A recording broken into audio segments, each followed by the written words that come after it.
Cricket से जुड़ी हर update के लिए हमारे all in one YouTube channel को सब्सक्राइब कीजिए और बगल के नोटिफिकेशन बेल को जरूर दबाएं। दोस्तों, अगर आप भी विराट कोहली को एक अच्छा खिलाड़ी मानते हैं तो इस वीडियो को दिल से लाइक एक बार जरूर करते हुए जाएं। दोस्तों, शुरू हो चुका है गुजरात टाइटंस बनाम रॉयल चैलेंजर्स बैंगलोर के बीच में आईपीएल 2022 का 43वां मुकाबला। दोस्तों, पहले बल्लेबाजी करने उतरी इस मुकाबले में आरसीबी की टीम, क्योंकि डुप्लेसी ने टॉस जीता था।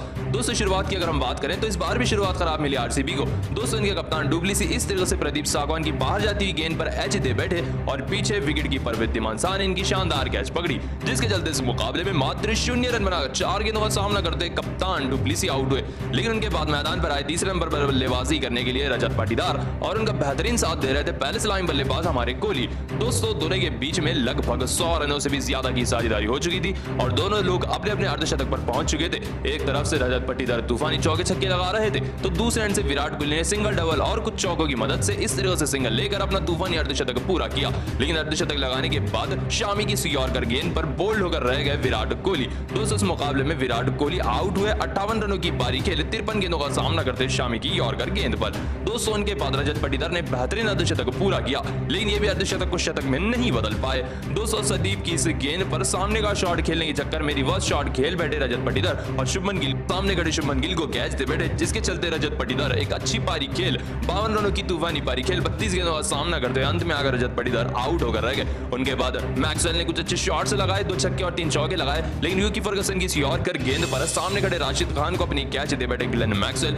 जिसके चलते इस मुकाबले में ग्लेन मैक्सवेल भी 33 रन बनाकर 18 गेंदों का सामना करते अपनी बड़ी विकेट गवा बैठे। दोस्तों, उनके बाद सबसे बड़ा झटका लगा दिनेश कार्तिक के रूप में। दोस्तों, राशिद की इस गेंद पर फ्लिक शॉट खेल बैठे दिनेश कार्तिक और गेंद के नीचे आ गए मोहम्मद शामी, जिसके चलते सबसे बड़ी विकेट मिली इस मुकाबले में। दोस्तों, दिनेश कार्तिक मात्र 2 रन बनाकर 3 गेंदों का सामना करते अपनी बड़ी विकेट गवा बैठे। अंत में मैच को बेहतरीन तरीके से फिनिश किया महिपाल लोमरोर ने, जिन्होंने 16 रनों की धाकड़ पारी खेली। अंत में आकर आखिरी ओवर की आखिरी गेंद पर ही आउट हुए 16 रन लगाकर, जिसके चलते 170 रन लगा दिए हैं आरसीबी की टीम ने 6 विकेट के नुकसान पर। जी हां दोस्तों, 170 रन लगा दिए आरसीबी की टीम ने 6 विकेट के नुकसान पर। दोस्तों, आप गुजरात की इस गेंदबाजी को 10 में से कितने नंबर देंगे, इसका जवाब हमें कमेंट में एक बार जरूर बताते हुए। दोस्तों, लखनऊ सुपर जायंट्स बनाम पंजाब किंग्स का मुकाबला शानदार रहा। जब पहली इनिंग में ऐसा लग रहा था कि पंजाब जीत जाएगी ये मुकाबला, तो वही दूसरी इनिंग में लखनऊ ने अपनी गेंदबाजी का कमाल दिखाया। लेकिन केएल राहुल एक वक्त के लिए पूरी तरह से परेशानी में आ चुके थे। दोस्तों, जब पंजाब किंग्स की टीम 154 रन के लक्ष्य का पीछा करने उतरी लखनऊ सुपर जायंट्स के और लियाम लिविंगस्टोन बल्लेबाजी करने आए थे, क्योंकि इस मुकाबले में 68 रन पर ही 3 विकेट गिर चुके थे। दोस्तों, आते ही इन्होंने बिश्नोई की ओवर की तीसरी गेंद पर छक्का, ओवर की चौथी गेंद पर भी छक्का लगा दिया। 2 गेंदों पर 2 छक्के लगाकर उन्होंने खतरे के संकेत केएल राहुल के दे दिए थे और बता दिया था कि आज लियाम लिविंगस्टोन का नाम का तूफान आने वाला है, और इसे देख केएल राहुल सदमे में आ गए।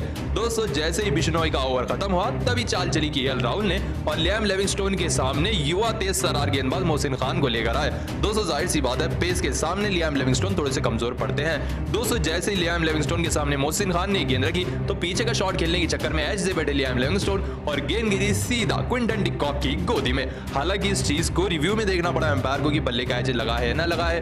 दोस्तों, जैसे गेंदबाज ने गेंद फेंकी थी वैसे ही फ्लिक शॉट खेलने के चक्कर में पीछे का शॉट खेल बैठे लियाम लिविंगस्टोन बल्ले का हल्का सा एज लेकर 10 रन में गिरी थी, जिसके चलते 18 रन पर 16 गेंदों का सामना करते हुए लिविंगस्टोन जैसा बड़ा प्लेयर आउट हुआ और केएल राहुल का हुक्म का इक्का मोहसिन खान काम में आए। दोस्तों, ये विकेट मिलते ही काफी ज्यादा खुशी और काफी ज्यादा रौनक आ गई केएल राहुल के चेहरे पर, क्योंकि वो इस महत्वपूर्ण विकेट का जानता है कि वो कितना खतरनाक बल्लेबाज है लियाम लिविंगस्टोन। ऐसे में अंत में आकर शानदार तरीके से 20 रनों से लखनऊ सुपर जायंट्स ने तूफानी मुकाबला जीत लिया। अगर केएल राहुल अपनी कप्तानी से अपने गेंदबाजों का बदलाव नहीं करते, लियाम लिविंगस्टोन और सिर्फ 4 ओवर मैदान पर टिक जाते तो पूरा मैच बदल देते थे। लेकिन इस मुकाबले में केएल राहुल ने कप्तानी शानदार की। दोस्तों, आप केएल राहुल की इस कप्तानी को 10 में से कितने नंबर देंगे, इसका जवाब हमें कमेंट में एक बार जरूर बताते हुए जाएं। दोस्तों, आईपीएल 2022 का एक और तूफानी मुकाबला पंजाब किंग्स बनाम लखनऊ सुपर जायंट्स के बीच में शुरू हुआ। दोस्तों, इस मुकाबले में पंजाब किंग्स के कप्तान मयंक अग्रवाल ने टॉस जीतकर गेंदबाजी का किया फैसला। ऐसे में पहले बल्लेबाजी करते हुए राहुल और डिकॉक की जोड़ी आई मैदान पर, लेकिन आते ही पहला झटका रबाड़ा ने दिया केएल राहुल को। बल्ले का एज लेकर गेंद जा रही थी सीधा विकेट कीपर के दस्तानों में और विकेट कीपर ने इस तरीके से गेंद को लपक लिया, जिसके चलते इस मुकाबले में कप्तान केएल राहुल 6 रन बनाकर 11 गेंदों का सामना करते अपनी बड़ी विकेट गवा बैठे।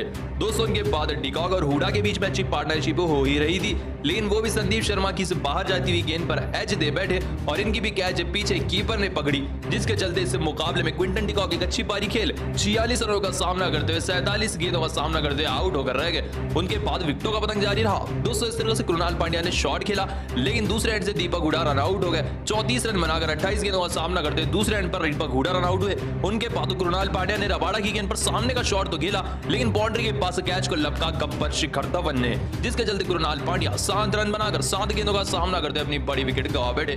दोस्तों उनके बाद बडोनी आए थे बल्लेबाजी करने के लिए, लेकिन ये भी रबाड़े की इस गेंद को फ्लिक कर चुके थे और गेंद जा रही थी हवा में और गेंद के नीचे आ गए लैम लिविंगस्टोन, जिसके चलते ऑलराउंडर आयुष बडोनी 4 रन बनाकर 4 गेंदों का सामना करते अपनी बड़ी विकेट गवा बैठे। दोस्तों उनके बाद पूरा विकेटों का पतंग जारी रहा। दोस्तों राहुल चहर की इस गेंद पर सामने का शॉट खेल बैठे मार्को स्टोइनिस और सामने इनकी कैच राहुल चहर ने ही पकड़ी और कैच एंड बोल्ड होकर रह गए। स्टोइनिस भी मात्र 1 रन बनाकर 4 गेंदों का सामना करते अपनी बड़ी विकेट गवा बैठे। दोस्तों उनके बाद होल्डर भी बड़ा शॉट तो खेल बैठे राहुल चहर की इस घूमती हुई गेंद पर, लेकिन बाउंड्री पर संदीप शर्मा ने इनकी भी कैच लपकी और पूरी तरह से विकेटों का पतंग हो गया। दोस्तों 11 रन बनाकर 8 गेंदों का सामना करते हुए जेसन होल्डर इस मुकाबले में आउट हुए। उनके बाद आखिरी विकेट गिरी दुष्मंता चमीरा की, जो रबाड़ा की इस गेंद को हवा में खेलकर राहुल चहर को कैच दे बैठे। 17 रन बनाकर 8 गेंदों का सामना करते हुए चमीरा आउट हुए, जिसके चलते अंत में मोहसिन खान और आवेश खान ने मैच को फिनिश किया और 153 रन लगाए थे 8 विकेट के नुकसान पर लखनऊ सुपर जायंट्स की टीम। शुरुआत अच्छी रहने के बाद भी अंत अच्छा नहीं हुआ लखनऊ सुपर जायंट्स की बल्लेबाजी का। ऐसे में इतने टारगेट का पीछा कर रहे उतरी पंजाब किंग्स की टीम। दोस्तों शुरुआत की अगर हम बात करें तो पंजाब किंग्स की शुरुआत खराब रही। दोस्तों मयंक अग्रवाल आगे निकल गए इस तरह से चमीरा की गेंद पर सामने का शॉट मारने के चक्कर में, लेकिन सामने उनके दोस्त केएल राहुल ने उन्हीं की कैच लपकी, जिसके चलते पहली विकेट गिरी मयंक अग्रवाल के रूप में। कप्तान मयंक अग्रवाल 25 रन बनाकर 17 गेंदों का सामना करते अपनी बड़ी विकेट गवा बैठे। दोस्तों उनके बाद इस तरह से क्लीन बोल्ड होकर रह गए गब्बर शिखर धवन। दोस्तों इस मुकाबले में शिखर धवन भी 5 रन बनाकर बिश्नोई की गेंद पर बुरी तरह से बोल्ड होकर रह गए। दोस्तों उनके बाद इस तरह से टॉप एज ले चुकी थी गेंद कृणाल पांड्या की रजपक्षा के बल्ले का और गेंद के नीचे दौड़कर आ गए कमाल लाजवाब राहुल। इसी के साथ तीसरी विकेट गिरी। दोस्तों रजपक्षा जैसा बड़ा बल्लेबाज मात्र 9 रन पर आउट हुआ 7 गेंदों का सामना करते हुए। दोस्तों उनके बाद जितेश शर्मा इस तरह से कृणाल पांड्या की गेंद को पढ़ नहीं पाए और एलबीडब्ल्यू आउट हो गए। दोस्तों जितेश शर्मा भी मात्र 2 रन बनाकर 5 गेंदों का सामना करते हुए एलबीडब्ल्यू आउट हुए। दोस्तों उनके बाद इस तरह से जॉनी बेस्टो भी अपनी बड़ी विकेट गवा बैठे। दोस्तों जॉनी बेस्टो भी चमीरा की गेंद पर पांड्या को अपनी कैच दे बैठे और इस मुकाबले में जॉनी बेस्टो 32 रन बनाकर आउट हो गए। उनके बाद लिविंगस्टोन ने अच्छी पारी खेली, लेकिन ये भी 18 रन बनाकर 16 गेंदों का सामना करते अपनी बड़ी विकेट गवा बैठे। अब आधी टीम पवेलियन में जा चुकी थी। दोस्तों यहीं पर पूरी तरह से परेशानी में आ चुकी थी पंजाब किंग्स की टीम। दोस्तों उनके बाद भी विकेटों का पतंग पूरी तरह से बरकरार रहा। दोस्तों उनके बाद मैदान पर कगिसो रबाड़ा आए थे बल्लेबाजी करने के लिए। कगिसो रबाड़ा भी मोहसिन खान की इस गेंद पर बड़ा शॉट तो खेल बैठे, लेकिन गेंद के नीचे आ गए एक और बार आयुष बडोनी, जिसके चलते इस मुकाबले में कगिसो रबाड़ा भी मात्र 2 रन बनाकर 5 गेंदों का सामना करते अपनी बड़ी विकेट गवा बैठे। दोस्तों उनके बाद एक और विकेट गिरी। दोस्तों राहुल चहर भी मोहसिन खान की इस गेंद पर बड़ा शॉट खेल बैठे और आयुष बडोनी एक और बार गेंद के नीचे आए। 4 रन बनाकर 4 गेंदों का सामना करते आउट होकर रह गए राहुल चहर। दोस्तों उनके बाद अंत में मैच में बल्लेबाजी कर रहे थे ऋषि धवन। इन्होंने 22 गेंदों पर 21 रनों की पारी खेली, लेकिन तब तक काफी ज्यादा देर हो चुकी थी क्योंकि आखिरी 6 गेंदों पर 30 रनों की दरकार थी और इतने रन ऋषि धवन नहीं लगा पाए और 20 रनों से लखनऊ सुपर जायंट्स की टीम ने पंजाब किंग्स को तूफानी मुकाबला हरा कर रख दिया है। जी हां दोस्तों 20 रनों से लखनऊ सुपर जायंट्स की टीम ने पंजाब किंग्स को तूफानी मुकाबला हरा दिया। तो दोस्तों आप लखनऊ की इस शानदार जीत को 10 में से कितने नंबर देंगे, इसका जवाब हमें कमेंट में एक बार जरूर बताते हुए जाना है। दोस्तों दिल्ली कैपिटल्स बनाम कोलकाता नाइट राइडर्स का आईपीएल 2022 का एक और तूफानी मुकाबला समाप्त हो चुका है। दोस्तों दिल्ली कैपिटल्स ने इस मुकाबले को शानदार तरीके से जीत लिया कोलकाता नाइट राइडर्स के खिलाफ एक ओवर पूरा बाकी रहते हुए। लेकिन दोस्तों क्या आपको पता है पहली इनिंग में इस मुकाबले के हीरो बन गए थे ऋषभ पंत। जी हां दोस्तों बल्ले से नहीं उनकी विकेट कीपिंग से। दोस्तों जब पहले बल्लेबाजी करने आई थी केकेआर की टीम तब ये पूरा रोमांच हो गया इस मुकाबले में। दोस्तों आप सभी को बता दें जब कुलदीप यादव इस मैच का 13वां ओवर करने आए दिल्ली कैपिटल्स की तरफ से केकेआर के खिलाफ तब ये पूरा रोमांच हुआ। दोस्तों इससे पहले ही बाबा अपारिजीत की विकेट निकाल चुके थे कुलदीप यादव, जिसके चलते वापस से ऋषभ पंत ने कुलदीप यादव को गेंदबाजी के लिए बुलाया, वो भी कप्तान श्रेयस अय्यर के सामने। अब यहां से पूरा रोमांच शुरू हो गया। दोस्तों आप सभी को बता दें इस ओवर की तीसरी गेंद को जैसे ही थोड़ा सा वाइड कर फेंका कुलदीप यादव ने, वैसे ही श्रेयस अय्यर ने एज देकर ऋषभ पंत को कैच दी। लेकिन ऋषभ पंत के लिए कैच काफी कुछ आसान नहीं थी क्योंकि कैच गिर रही थी। ऋषभ पंत ने तभी समझदारी दिखाई जैसे उन्होंने बैठकर घुटने पे कैच को लपका, तब उन्होंने अपना ग्लोव नीचे ले लिया, यानी कि गेंद को जमीन पर पड़ने नहीं दिया, क्योंकि उन्हें पता है कि बल्ले का एज लगा था। अगर वो गेंद को जरा सा भी जमीन पर लगा देंगे तो श्रेयस अय्यर नॉट आउट हो जाएंगे। लेकिन उन्होंने तभी के तभी दस्तानों को गेंद के नीचे रखा और अंपायर से अपील करने लगे, लेकिन अंपायर ने इसे नॉट आउट दिया। उसके बाद दिल्ली कैपिटल्स ने रिव्यू लिया। दोस्तों रिव्यू में साफ नजर आया कि श्रेयस अय्यर के बल्ले का काफी बड़ा एज लगा है।